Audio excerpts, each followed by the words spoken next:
श्री कृष्ण कहते हैं कि पूरी जिंदगी सबका ख्याल रखने वाली माँ और उस माँ का ध्यान रखने वाले बच्चों का रिश्ता इस दुनिया का सबसे खूबसूरत बंधन है। बेटे के लिए माँ सिर्फ माँ ही नहीं बल्कि एक दोस्त भी होती है जिससे वो अपने जीवन की उलझनों को साझा करता है। खुशकिस्मत होते हैं वो जिन्हें माँ नसीब होती है, क्योंकि इस दुनिया में ये एक ऐसा रिश्ता है जिसमें मिलावट नहीं होती। जिंदगी में एक माँ की जगह कोई नहीं ले सकता है। माँ अपने बच्चों से ना सिर्फ निस्वार्थ भाव से प्रेम करती है बल्कि अपने बच्चों को जिंदगी जीना भी सिखाती है। उन्हें रिश्तों की अहमियत बताती है, अपनों से बड़ों का सम्मान करना सिखाती है, दूसरों से प्रेम करना, अनुशासित रहना समेत दूसरों की मदद करना भी सिखाती है। अर्थात एक इंसान अपनी माँ की बदौलत ही समाज में उठने बैठने के लायक बनता है। अर्थात माँ ही एक व्यक्ति की जिंदगी में सब कुछ होती है, क्योंकि माँ से ही इंसान का अस्तित्व होता है। इसलिए अपने माँ को सम्मान दें और उनकी खुशियों को ध्यान रखें, क्योंकि माँ के प्यार के बिना व्यक्ति की जिंदगी अधूरी है। माँ दुनिया का सबसे प्यारा तोहफा है। माँ भगवान का रूप होती है जो न सिर्फ अपने बच्चों से निस्वार्थ प्यार करती है बल्कि उनकी खुशी के लिए किसी भी हद तक गुजर सकती है। माँ हर इंसान की शक्ति और ताकत होती है। माँ न सिर्फ 9 महीने अपने कोख में रखकर दर्द सहकर अपने बच्चों को नया जीवन देती है बल्कि पूरी जिंदगी साए की तरह अपने बच्चों का साथ देती है। माँ की बेहिसाब ममता को चंद शब्दों में नहीं पिरोया जा सकता। आज मैं आपसे 3 प्रश्न पूछूंगा। पहला प्रश्न, ऐसा कौन है जिस पर लगातार प्रहार करने के पश्चात भी वो मुस्कुराए और आपको सुख दे? आपका उत्तर होगा धरती या वृक्ष। दूसरा प्रश्न, ऐसा कौन है जो बिना आपके कुछ कहे सब जान जाता है, सब समझ जाता है और फिर निस्वार्थ भाव से आपकी सहायता करता है? आपका उत्तर होगा भाई या मित्र। और तीसरा प्रश्न, ऐसे कौन से भगवान है जो स्वयं विष का घूंट पीकर आपको जीवन का अमृत प्रदान करते हैं? आपका उत्तर होगा महादेव। यदि आपके उत्तर ये हैं तो आपके उत्तर गलत है। इन सारे सवालों का एक ही सही जवाब है और वो है माँ। जब आप अपनी माँ के गर्भ में होते हैं तो उस समय उन्हें कितनी लात मारी होगी आपने, किंतु फिर भी वो मुस्कुरा के आपको आशीष देती रही। आपके बिना कुछ कहे वो सब जान जाती और इस जीवन की कठिन परिस्थितियों के विष का घूंट पीकर आपको सुख का अमृत देती है। इस जीवन में आप कुछ भी कर लीजिए, अपने माँ का ऋण कभी नहीं चुका पाएंगे। यदि कुछ कर सकते हैं तो जीवन के आनंद में, उद्धव में और धन्यवाद में अपने माँ को स्मरण रखिए। माँ का रिश्ता दुनिया का सबसे खूबसूरत रिश्ता होता है जिसमें सिर्फ प्यार ही प्यार छिपा रहता है। एक माँ का जीवन पूरी तरह अपने बच्चों के लिए समर्पित रहता है। माँ सदैव अपने बच्चों के बेहतर और स्वस्थ जीवन प्रदान करने के बारे में सोचती है, इस कोशिश में लगी रहती है उसके बच्चे की जिंदगी में किसी तरह का दुख ना आए। वह अपने बच्चों की जिंदगी को स्वर्ग बनाने के लिए हर वो प्रयास करती है जो कि संभव है। वहीं जिस तरह माँ बच्चों के उज्जवल भविष्य के लिए अपनी तमाम इच्छाओं को मारती है और त्याग करती है, उसी तरह बच्चों का भी दायित्व है कि अपनी माँ का सम्मान और उनकी खुशियों का ध्यान रखें। माँ की जुबान पर अपने बच्चों के लिए कभी बद्दुआ नहीं होती, बस एक माँ ही होती है जो अपने बच्चों से कभी खफा नहीं होती। एक कर्ज है जो हम सब पर सवार रहता है, वो हमारी माँ का प्यार है जो जीवन भर हम पर उधार रहता है। हमने तो अपनी माँ की हंसी को देखकर समझ लिया कि हमारी भी किस्मत बुलंद है। एक माँ की दुआ है इस संसार की सबसे बड़ी दौलत होती है। जो समझ गया वो रईस बन जाता है और जो नहीं समझा वो फकीर रह जाता है। माँ से छोटा शब्द इस संसार में कोई नहीं और इस शब्द से बड़ा अर्थ और किसी शब्द का नहीं। एक अच्छी माँ हर संतान के पास होती है, पर जरूरी नहीं कि एक अच्छी संतान हर माँ के पास हो। जब इस संसार में प्यार को निराकार से साकार होने का मन हुआ तब जाकर इस धरती पर माँ का सृजन हुआ। एक माँ की ममता वह सुरीली संगीत है जो हर किसी के दिल में उतर जाता है।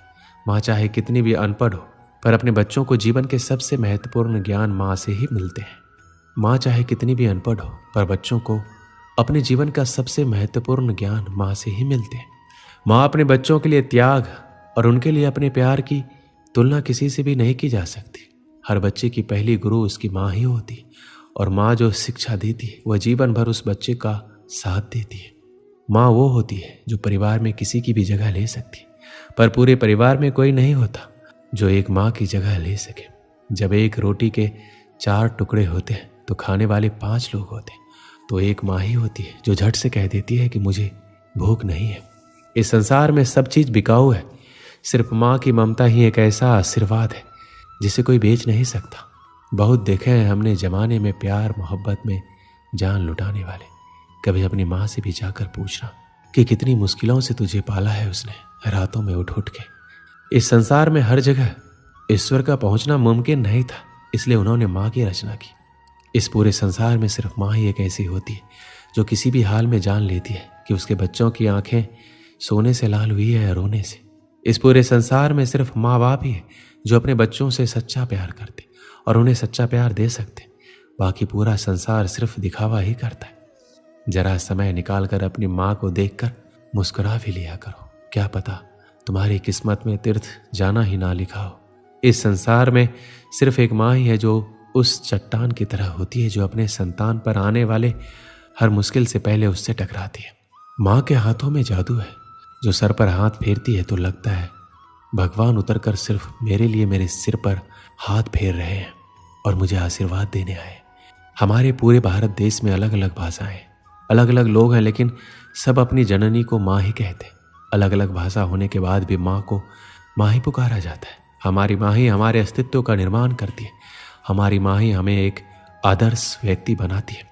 वह हमारे आत्मविश्वास को कभी घटने नहीं देती है और हमें हमेशा प्रेरित ही करती है ताकि हम आगे बढ़ते रहें, कभी रुके नहीं।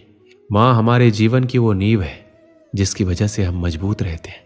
माँ हमें शारीरिक और मानसिक दोनों रूप से मजबूत बनाती है।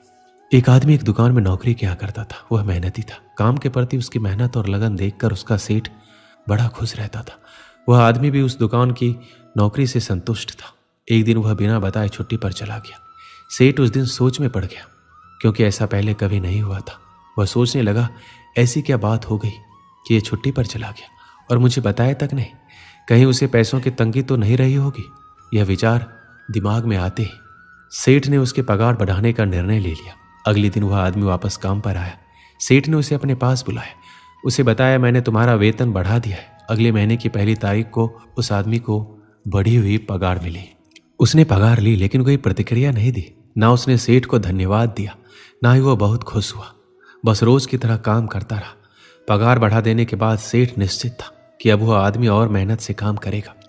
कुछ महीनों के बाद वह आदमी एक बार फिर से बिना बताए छुट्टी पर चला गया। इस बार सेठ को बहुत गुस्सा आया कि यह कैसा लापरवाह आदमी है। एक तो मैंने इसकी पगार बढ़ा दी, इसके बाद भी इसे जिम्मेदारी का एहसास नहीं है। फिर से बिना बताए इसने छुट्टी मार ली। अगले दिन वह आदमी काम पर आ गया। सेठ ने पहले ही तय कर लिया था कि अब वह उसकी पगार घटा देगा। उसने उसे बुलाकर बता दिया कि अगले महीने से वही पगार मिलेगी जो तुम्हें पहले मिलती थी। अगले महीने उस आदमी को घटी हुई पगार मिली, लेकिन इस बार भी उसने कोई प्रतिक्रिया नहीं दी, ना ही उसे दुख हुआ। बस अपने कामों में लगा रहा। यह देखकर सेठ हैरान हो गया। उसने उसे बुलाकर पूछा, क्या बात है, जब मैंने तुम्हारी पगार बढ़ा दी तब तुम खुश नहीं हुए, और जब मैंने तुम्हारी पगार घटा दी तब तुम दुखी भी नहीं हुए। आखिर क्या बात है? आदमी बोला, सेठ जी, जब मैं पहली बार काम पर नहीं आया था उस दिन मेरे बेटे का जन्म हुआ था। उस समय जब आपने मेरी पगार बढ़ाई तो मैंने सोचा कि जो अतिरिक्त पैसा मुझे मिला है वो उस बच्चे के हिस्से का है, इसलिए मैं ज़्यादा खुश नहीं हुआ। जब मैं दूसरी बार काम पर नहीं आया तब मेरी माँ का देहांत हो गया था। उस समय आपने पगार घटा दी तो मैंने सोचा कि मेरी माँ अपना हिस्सा लेकर चली गई, इसलिए पैसे घटने पर भी मैं दुखी और परेशान नहीं हुआ। यह बात सुनकर सेठ बहुत खुश हुआ और उसने उस आदमी को गले से लगा लिया। इस कहानी से हमें क्या सीख मिलती?